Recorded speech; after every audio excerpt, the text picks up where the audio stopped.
Hi.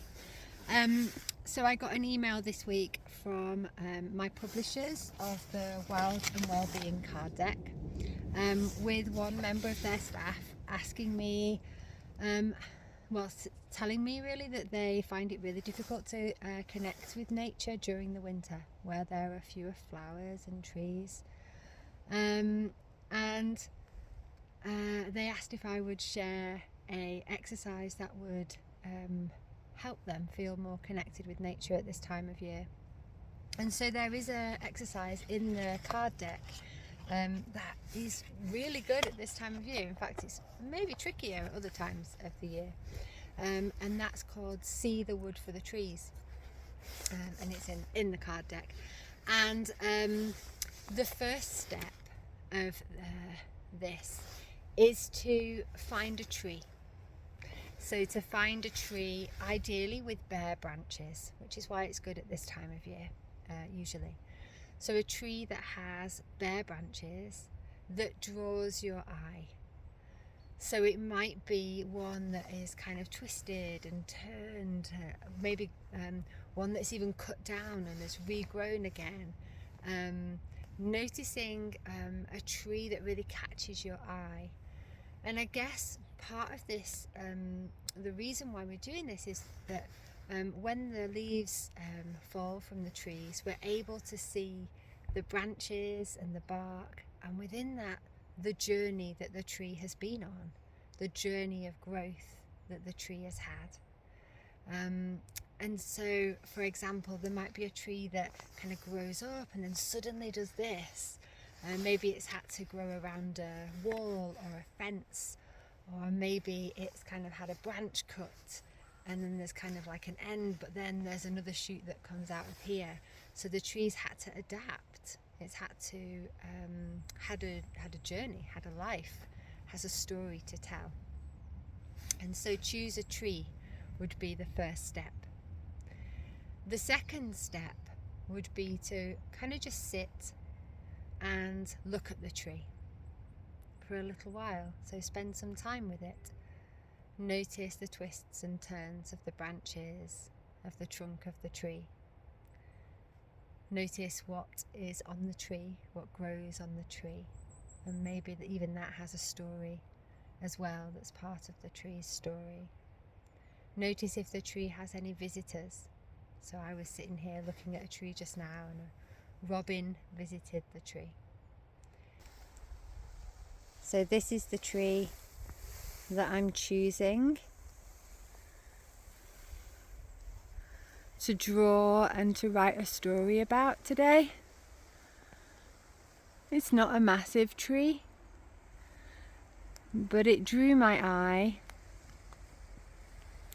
I like the way that it has this bend, and there's nothing close by that indicates why that happened, so I get to kind of make something up about that. I also noticed that it has all of this moss growing upon it, and I guess I'm curious about the story of the moss as well, and how the tree feels about having this lichen growing on it, and about how there are branches that are broken and some branches that have grown,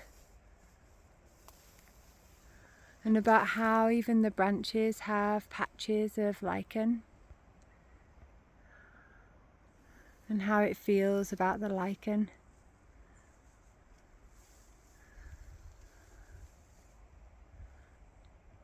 So notice all of those things. And as you're sitting here, see what it would be like to draw the tree. So drawing the tree, and you might choose to just kind of draw it blind, where you get to just look at the tree and draw at the same time. Or you might want to be more intricate than that and really get all the different bits and pieces. And this isn't about you being an incredible artist. This is kind of about noticing the tree. So take some time to draw the tree.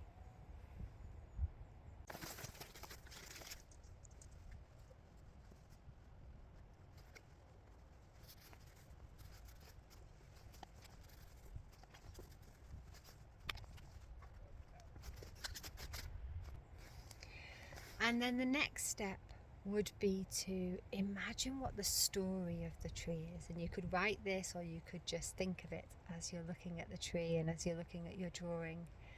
You might want to kind of notice, oh wow, my tree is at the bottom of a little hill, so I kind of imagine the seed dropping from another tree and rolling down the hill, and then the rains coming and the mud allowing it to go into the ground, and then spring coming where shoots start to appear and roots start to grow, and the tree starting to emerge and grow towards the light.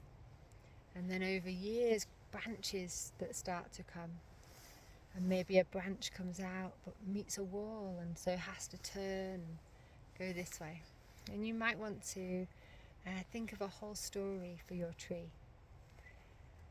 The next part of this exercise might be to start to imagine what it would be like to draw yourself as a tree. Where would your branches twist and turn? Where would your branches maybe go in a different direction?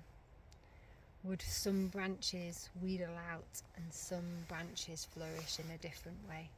What would the tree look like if it were you? So something to experiment with, and you could do this with a tree that you see often, or you could just go out and you could do it with loads of trees and find different ones with different stories.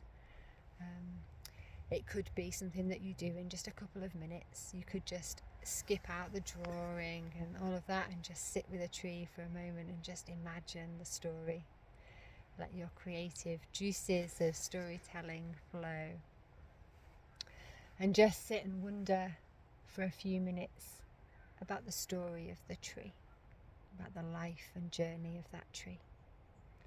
Or you could sit with it for a long time and revisit it and notice where its journey goes next. It could be something that you do each year, where you revisit the tree and see where its journey has taken him.